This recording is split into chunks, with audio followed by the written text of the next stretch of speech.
اللهم صل وسلم وبارك على سيدنا محمد وعلى آل سيدنا محمد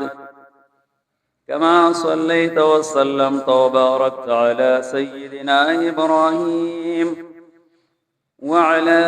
آل سيدنا إبراهيم في العالمين إنك حميد مجيد. ډیرو عزتمندو اسلام مینو مومنانو مسلمانانو ورونو، سورۃ الحجرات مونږه په 13 جمعه باندې شروع کړو او سا آیتونه مونږه پاغي کې لوستلیو. ارزم دا کړو چې دا سورۃ مدنی سورۃ ته او پدې کې آداب بیان شوی دي د مسلمانانو کوم معاشري پدې معاشره کې چې کله دوی استوګ نه کوي اوسېږي نو دوی د پاره څه آداب پکار دي، څه اصول پکار دي چې دا غي پرانا کې دوی خپل ژوند تیرې چې د دوی د ژوندۍ او د دوی د معاشره دا د امن نډک معاشره پرسکون معاشره او پدې کې مؤمنان د الله په احکاماتو باندې عمل کوونکي. دینه آیتونو کې الله فرمایي ایماندارو کجرګ تاسو ته راشي او فاسق په یو اهم خبر باندې یو اهم خبر راوړي نو تاسو تحقیق کوئ. سینه تاسو یو قوم ته تکلیف ورسوي او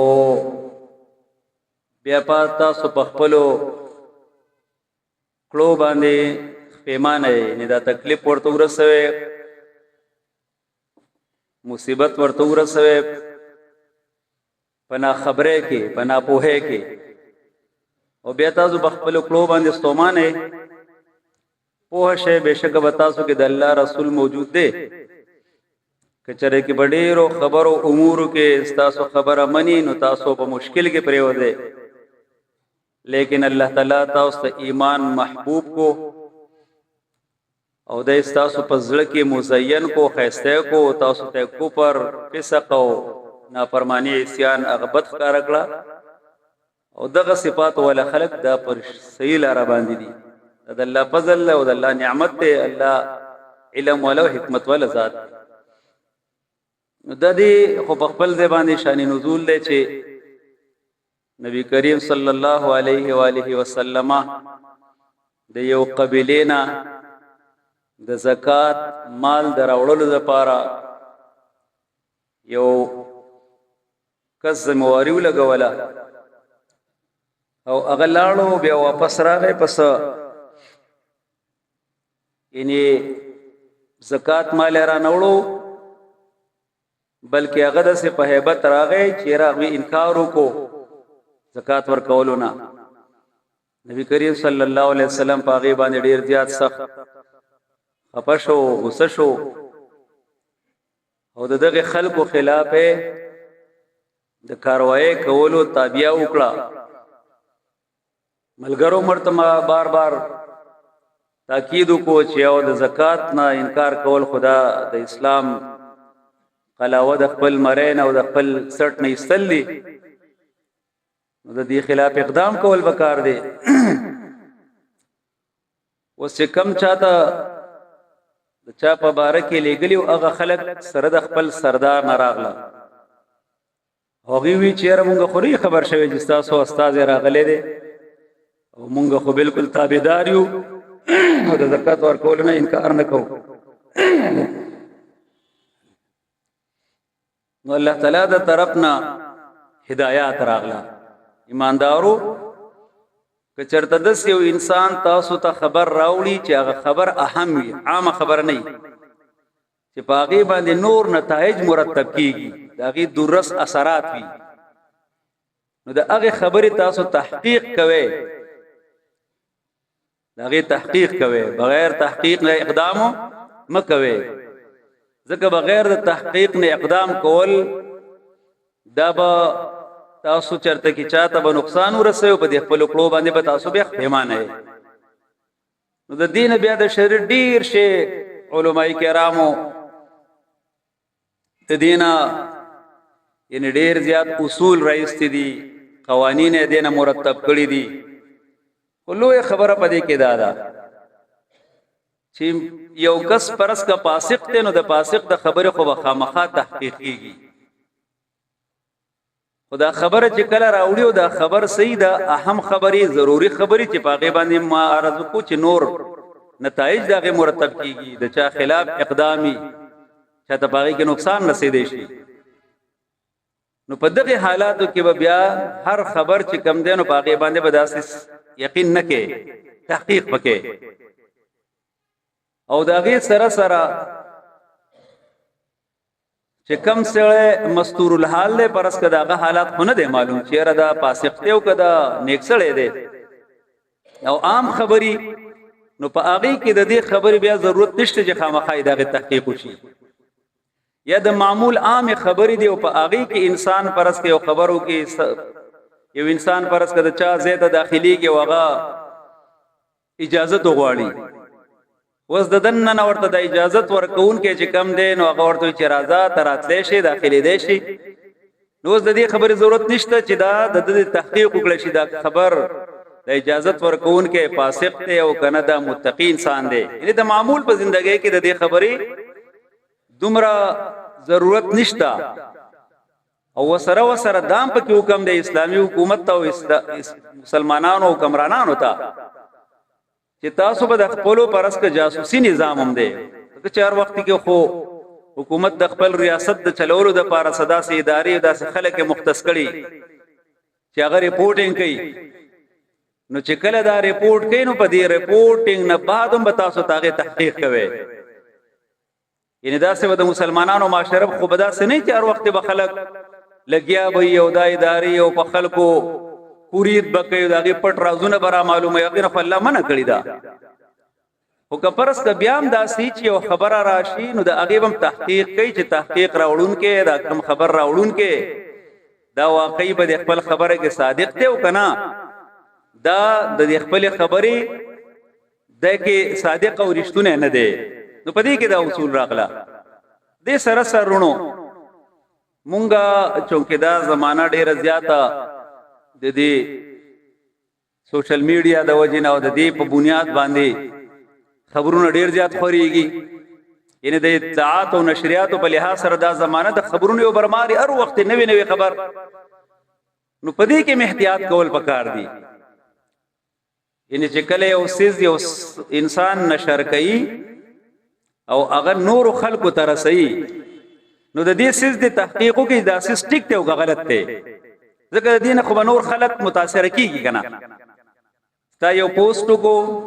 تا یو سیس شیر کو، دا دغه تحقیق نه کړي، دا خبره ټیک ته او غلطه ده،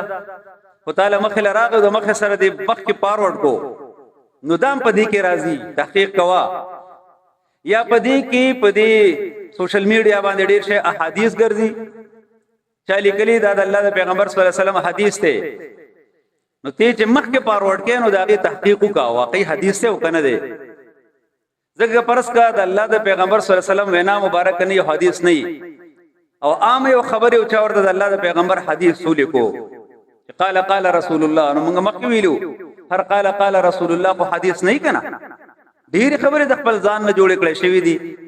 وزاعین حدیث چا چې د خپل ځان نه احادیث جوړ کړیو 13 زمانہ کې، نو کې د شی موضوعي حدیثي او هغه ته مخ کې وړاندې کې خلک په داګه نه متاثر کیږي. نو هغه احادیث هم داسې په پټو سترګو باندې مشهور کوا، تحقیق کوا، ګورا چې واقعي حواله ورکړي. نو بیا وګوره چې واقعي بدقه بخاری شریف ته، مسلم شریف ته، ترمذی، ابن ماجه کوم کتاب کې راغلي دي. نو پدې لحاظ سره د دې سدنو ټولو خیال ساتل پکار دي. الله فرمایي چې تاسو کلم یو اهم خبر راځي دغه تحقیق کوي. او الله بیا مؤمنانو شان بیانوي چې دا خو خلق دا سوچ د الله پیغمبر صلی الله علیه وسلم ته بار بار وی چې تاسو اقدام وکړئ. الله فرمایي چې نه، د الله پیغمبر په تاسو کې موجود دی، که تاسو په اهم خبرو کې تاسو دغه شانتي خبره اومنه نو تاسو بیا مشکل به کې به پریوځي. خو تاسو اکثر مؤمنان تاسو الله ډېر لوی شان بیان کړی، دا د صحابه کرامو شان الله بیانوي. ولکن الله حبب الیکم الايمان، الله درته ایمان محبوب کړی دی، تاسو په ځل کې خیسته کړی دی. او الله تعالی تاسو ته کفر، فسق او عصيان نافرمانی هغه درته بد ښکارا کړی دا. ان تاسو د داسې تزکیه او د تربیت د ماحول نه تیر شوی چې تاسو د نیکه سره فطری تور باندې مینه ده، تاسو په دې ځکه د ایمان هغه حلاوت موجود دی. نبی صلی الله علیه وسلم فرمایي ذاق طعم الايمان من رضي بالله ربا وبالاسلام دينا وبمحمد نبيا. د ایمان ذائقه او فن اوسکو هغه انسان څوک چې د الله پر ربوبیت باندې او د اسلام په دین باندې او د محمد رسول الله صلی الله علیه وسلم د نبی په حیثیت باندې د اومنو د تسلیم کو په دې باندې راضي پاتې شو، دته د ایمان لذت محسوس شو. الله دې موږ ته نصیب کړي کی. او د دې پرانا کې بیا رسول الله صلی الله علیه وسلم موږ ته کومه یعنی مسنونه دعا خو دې دا هغه د الله تعالی نه وختل پکار دي. اللهم حبب الينا الايمان وزينه في قلوبنا وكره الينا الكفر والفسوق والعصيان وجعلنا من الراشدين. الله مونږ ته ایمان محبوب کی، الله دا ایمان زموږ په زړونو کې مزین او خیسته کی. الله تعالی زموږ د کفر نه، د فسق نه او د هر نه پرمانه نه دا غینه مونږ ته نفرت پیدا کی. زموږ دا غینه چې زموږ هر ګناي مونږ دا غینه نفرت کوونکې جوړ کی. او الله مونږه پنی غلارو کې چې کم خلق روان دي په هغه خلکو کې مونږه شامل کی. دا دعا یادول پکار دي، الفاظ آسان دي چې انسان بار بار وی یادېږي. او چې کم مسنون دعاګانې نو د الله د پیغمبر صلی الله علیه وسلم په حق کې الفاظو کې چې سړی وی نو الله تعالی ته ډېر زیاتې صحیح هغه د قبولیت هغه ډېر زیات د هغه صحیح مواقع الله زموږ دعاګانې قبول کړي کی. الله فرمایي مخکې وان طائفتان من المؤمنین اقتتلوا فاصلحوا بینهما، کچرتا د مسلمانانو یو دوړلې د یو بل سره په جنگ شي نو تاسو مو نور مسلمانان د هغه په منځ کې صلح کوي. او کچرته کې یو ډله په بل باندې زیاتې کوي نو تاسو د هغه مظلوم ډلې سره ودرېږئ تر هغه وخت پورې تر څو پورې چې دا زیاتې کوون کې ډلې د الله تعالی حکم ته غاړه نه خودي. که پرس که واپس ول قلار شو دینا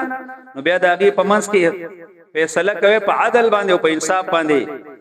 بشک الله تعالی محبت کوي د انصاف کوونکو سره. نو پدې کې الله تعالی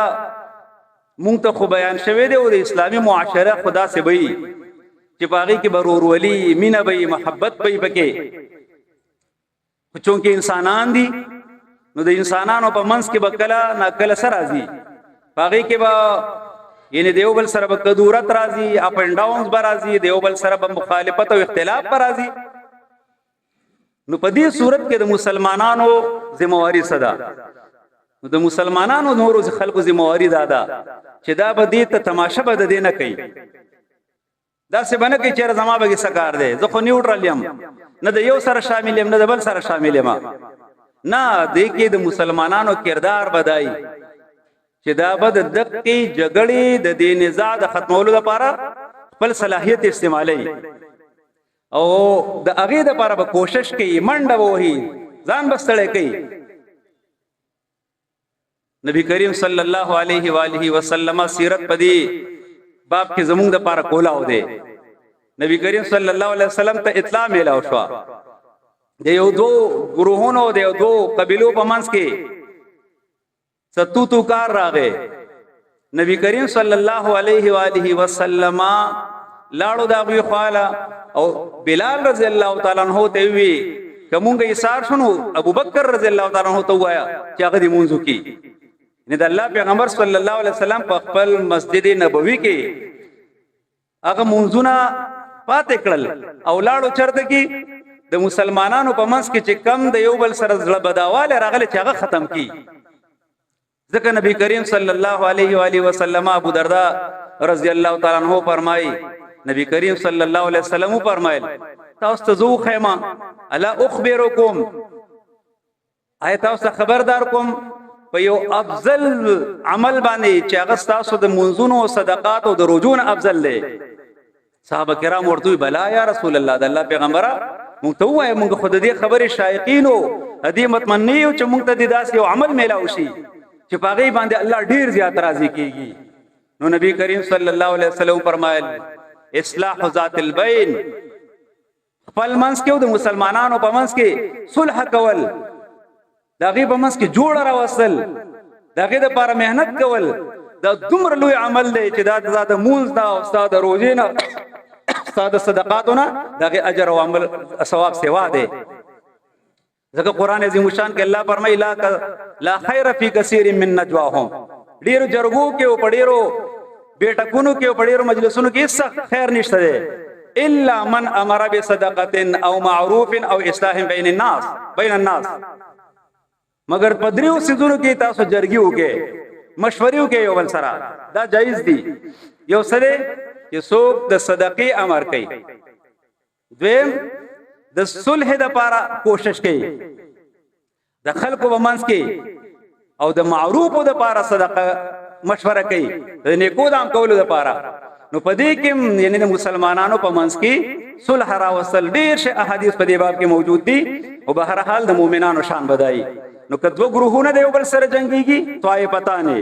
طائفه وړېړلې ته ویل شي، فرقلو ته ویل شي. نو الله تعالی طائفه ذکر کړه، یعنی مسلمانانو شعار بدانه چې به بار وخت جنگونه کوي، کله کبرس کا و ان طائفتانه، عام طور باندې مسلمانانو کې صلح وي، امن وي، پرسکونه ژوندۍ وي تیرې هو کچرته کې داسې وشي. د مؤمنانو شان ده چې داغي په منځ کې به روغ راولي، داغي په منځ کې به جوړه کوي. وګ پرس کې یو ګروه داسې دی چې هغه ظالم دی او خبره نه مني، نو نور مسلمانان به پاغه باندې بیا دومره پریشر ډیولپ کوي،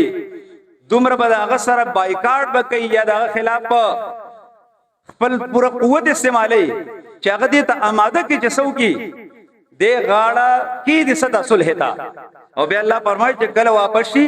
او صلح ته تیار شي، وګوره یاد ساتي به د دوانو په منځ کې په عدل او انصاف باندې بیا صلح کوي.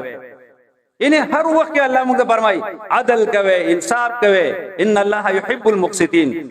الله انصاف کوون کې خلق خوخی. نو انصاف په هر معاملې کې رونو، ایک وینا د چا په باره کې کم انصاف کوا، فیصلم کې نو انصاف کوا، چا په باره کې رائے استعمالې نو انصاف کوا. په یو حالت کې ته د انصاف د ډګر نه اخوا دی خوا نشي. قرآن وایي اذا قلتم فعدلوا، خبرم کوي نو عدل کوي. اسنه چې کله د چانه متاثر نو هغه زمين او اسمان کې قلاب ملانا سړی داسې دی ته ورسې ته وایي چې بس په دغه چاره کې نقص نشته، او چې په مخالفت کې راشه نو هغه تحت السرات رسې. نو مسلمان بدل سي نه، مسلمان به د عدل او د انصاف یو چلتا پرتا نمونه وي. ولا يجرمنكم شنآن قوم على الا تعدلوا اعدلوا هو اقرب للتقوى. د چا دشمنی د چا مخالفت ته بده آماده نه کی چې ته د عدل او د انصاف لمنه پرې دی. عدل کوا، انصاف کوا، دا تقوا ده. الله دې موږ ته نصیب کړي کی. او مخکرون الله فرمای انما المؤمنون اخوه فاصلحوا بين اخويكم واتقوا الله لعلكم ترحمون. ټول مؤمنان ورونه دي چې کله کلمه وایي چې لا اله الا الله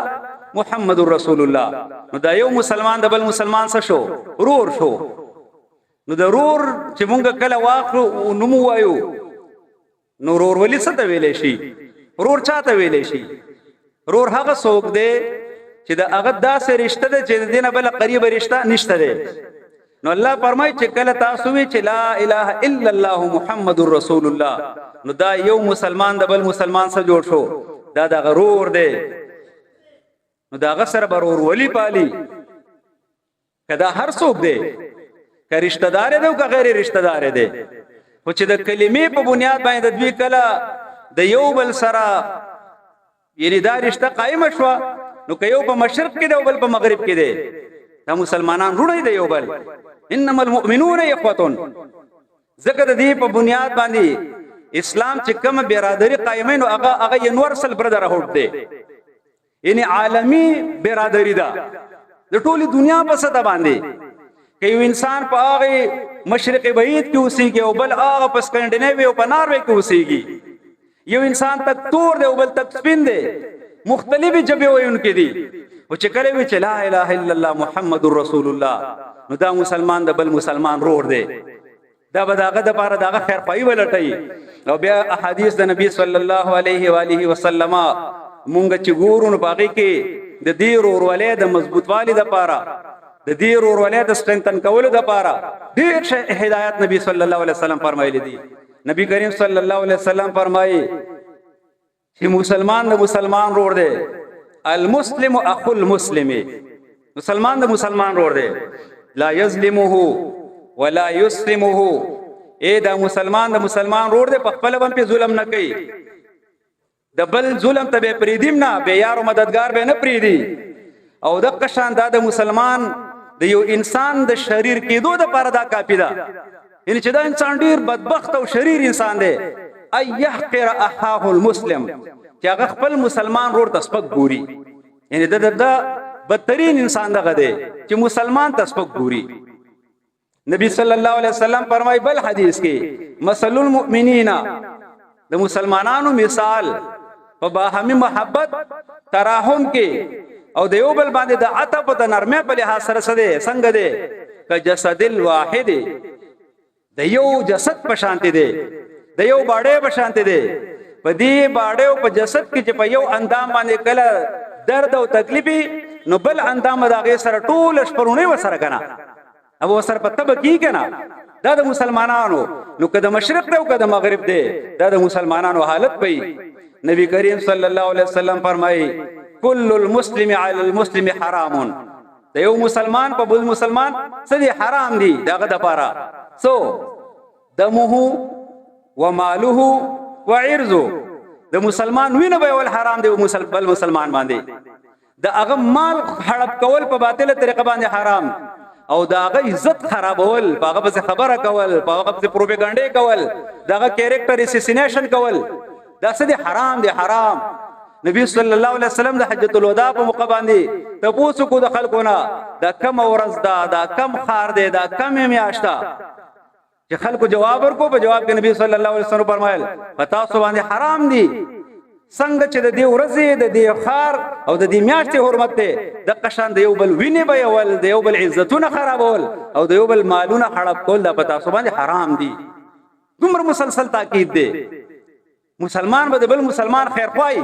بدخوا بنئ هر حالت کې مسلمان خیر خوای جریر بن عبد الله البجلی رضی الله تعالی عنہ جلیل القدر صحابی دی بخاری شریف کی حدیث ته جریر رضی الله تعالی فرمای ما د نبی صلی الله علیه وسلم سره چې کله بیعت کوو پلاس مبارک کې موسر لاس کې خودو نو پدې دریو خبر رانه بیعت اغستو یو اقام الصلاه هر حالت کې مونږ قائمو ما مونږ باندې پرېدم دوی ایتاء زکات پور کوم او درې ونصح لكل مسلم د هر مسلمان به خیر خوای لټوما چې مسلمان دی نو د خیر خوای ما نورو زمونږ او دغه په مانس کې فرق سو زمونږ صحابه کرام په مانس کې مونږ په جبه وایو کې هغه په عمل باندې کوونکیو یعنی زمونږ خود جبه خبر ډېری دي د عمل په میدان کې الله دې موږ باندې رحم وکي مسله ډېر غورانه ده خود هغه د عمل په میدان کې چې د الله حکم دی د الله د پیغمبر حکم دی نو بیا پاږي کې چو چرانه وا بیا عمر خبره وکولا جریر بن عبد الله البجلی رضی الله تعالی عنہ یو غلام ته وی دا چې کوم صحابي دا حدیث عمر نقل کو خپل غلام ته مال یو اس واخلا بازار دلاړو منډه کې اس بیا کو مالک ته په 300 درهم باندې وسره بیا شو او راځه زما مالک په دل پیسې درکې جریر بن عبد الله رضی الله تعالی عنہ راوستو وې ځدل دا 300 درهم ورکا دا اس مته واغستو جریر رضی الله تعالی عنہ چوکتل ورته ملګری دا اس په سلور سو نه راکې وې په سلور سو واخلا وې په 500 نه راکې په 500 واخلا ناشتا معاملې دا هغه ستون کې لګیا دې خپل ریټ په خپل باندې بڑا وਹੀ په اخر کې ورته 500 درهم نه راکې 500 واخلا 800 درهم راوغسل او اغله ورکړه اسه ته واغسو ملګر ورته چې دا تاسو وکړه هغه په خپل خوخه باندې په 300 درهم باندې تا باندې خرڅو تا 500 باندې واغسو او ورته وی ما چې د الله د پیغمبر سره کله بیعت کوو نو په دې مې بیعت سره کړو چې د هر مسلمان به خیر خوای لټوما دې مسلمان ته د خپل اس په مارکیټ ریټ باندې نه پویدو چې د څومره یعنی دا څومره قیمتي دی زه به پوهېدم نو دا زما د ایمان تقاضا ده د خیر خوایي ولټوم. الله اکبر. څومره خلک په دې لحاظ سره مونږه ایمان تیر کړلی شو. څومره خلک به دا اوس زموږ افغانان رونه روان دي کنه. الله دې ورته اسانتیا راوستلې کی. څوک به خوشاله او څوک یو مونږ په خپایو. الله گواه دې مونږ په خپایو. خو بهرحال د ګورنمنت خپل پالیسي او پته زموږ ګورنمنت خو لګیم نه چې څوک ورته کم نه ډیکټیشن ورکړي. دې لپاره خو د ټولو نه لوی خبر هغه چې کوم ورته طاغوت اعظم امریکا ورته وایي. دی خو هغه ډیکټیشن باندې چلیږي. دی خو د مسلمانانو د مفاد او د مسلمانانو د فلاح او د هغه مبارک خو سوچ نشته دی. وګورنه موږ څونه خلک په نورو ممالکو کې موجود یو. نو د دې سره دا نشو کېده یعنی یو خبره سره وکړي نه دا نشو کېده چې ټیک ته ډاکومنټیشن یې وکا پاګه باندې ټیکس پکې دا کارت ورته یو شو کا. څومره خلک کاروباریان خلک دي څومره د کم 30 او 40 سال نه پرون روان یو ملګری سره دلته پروټو والا میلاو شو او چې کې دیش مولانا صاحب سبا میلاو نشو زه زما زه په لار روانو سم په خپل ځان باندې سوچ کو که سپوز دا اوس په دې حالت کې زوې لکه دا ما دلته 30 سال تیر کړی وې او ما ته دا سوچ به ته بس کړه رات او رات وځه او زما سره بچي وو زما ټول عمر دلته کې زما به کم کې پیتو دا کې پیت مو په خپل ځان باندې نه تاریخ او موږ مړه په بل چا باندې نو ما به چور موږ ټول خلک لګیو چې بچا باندې غم دې داغه سره موږ دا وایو چې خیر دې خپل وطن هغه دې خو دلته کې وسره ته خټې ټوکا کنه. نو موږ د مسلمانانو چې کم سيزونه ته اخلو داغه مارکیټ ریټ پر اس کا 50000 روپیا دی نو موږ سره په 15000 باندې بیان نکو اے پلس زره ته ناخلو موږ سره دا چلو کو کنه په دې ټول پاکستان کې دا روان دي. دلته کې حدیث سوي دلته د الله قران سوي انما المؤمنون اخوه مسلمانان رونه دي او دلته کې چې مسلمانان کله دي د راشي او تا ته پته ولګي چې دې پويږي نه دې خبر نه ده نو داغه نه خبره نه مونږ کم نمونه پیدا اخلو. الله دې مونږ ته خپل دین باندې صحیح سمجھ دا غیر نصیب کړل کی دا غیر عملی تقاضو پورا کول توفیق ته الله مونږ ته نصیب کړل کی. ورنو دغه الله تعالی کلام دی. الله فرمای مسلمانان با د مسلمانانو خیر خواهانی زمونږ په دې معاشره کې اوس په دې پس کم سونه داسې دي چې دې خپل ورولې د خرابولو لغه ان شاء الله په بل جمعه باندې وایو. خو زمونږ د پاره دا دي رونو چې د الله قران دی نو چې مؤمن دی لا اله الا الله محمد رسول الله وي نو موږ له پيو بل باندې خفغان پکار دی. دا د ایمان تقاضا ده. موږ له خیر پایله ټول پکار دي. موږ له د هر مسلمان داغه د عزت داغه د عزت نفس داغه د مال داغه د جان د هغه څخه کول پکار دي. حفاظت کول پکار دي. په بل څه باندې خوشاله دل نه پکار. نبی صلی الله علیه وسلم موږ څومره په دې باندې بیان کړی دی چې الله تعالی والله الله تعالی سي فی عون العبد ما کله چې یو انسان دی یو انسان په پسکی ما یو انسان د بل مسلمان په امداد کې لګیای نو والله فی عون المؤمن المؤمن په امداد کې چې کله دی د خپل مسلمان رول په امداد کې لګیای. من نفس عن مؤمن قربة من قرب الدنيا چا چې دی مؤمن نه د هغه د تکلیفونو نه د دنیا د تکالیفونو او تکلیفات کم کو الله به د قیامت د ورځې تکلیفونه کم کی. چا چې په مسلمان باندې پرده واچولا پرده واچولا او زمونږ په دې زمانہ دا ټول د پرده داري زمانہ ده. هر یو سړی و چې د چا به دغه شانتي ټوه بوله ګوما تجسس په وکما او دغه وخت کمزوري راکاره کو او بیا میډیا لور کو مونږ په هغه د بلیک میلینګ یو لوی زمونږ یو بحران روان دی. الله وینا نه په بل مسلمان پرده واچوا د الله پیغمبر فرمای پرده په واچوا چې تبل یو مسلمان په یو کمزورې د پرده واچولا الله پتا باندې پرده واچي. دوی راتنه د خودنی اللهم استر عوراتنا وامن روعاتنا. الله تعالی زمونږ پرده وساتي. الله زمونږ یې په امن باندې بدل کې نو کله چې د بل مسلمان پرده دري کې نو رسول الله صلی الله علیه وسلم فرمایي څوک چې د بل انسان رازونه افشا کوي پردهداری کوي بیزتی کوي نو دی بیا په کور کې ناس الله تعالی دا بیزتی کوي. ټول خلکو ته د قشانتي الله تعالی دې مونږ ته د خپل دین صحیح سمجھ را نصیب کړي دا غي د عملی تقاضو پوره کول توفیق در نصیب کړي کی او د دې زمانه ټول پیتونه د الله تعالی مونږ وساتل کی الله تعالی دې په حال باندې رحم وکړي اقول قولي هذا استغفر الله لي ولكم ولسائر المسلمين واخر دعوانا الحمد لله رب العالمين.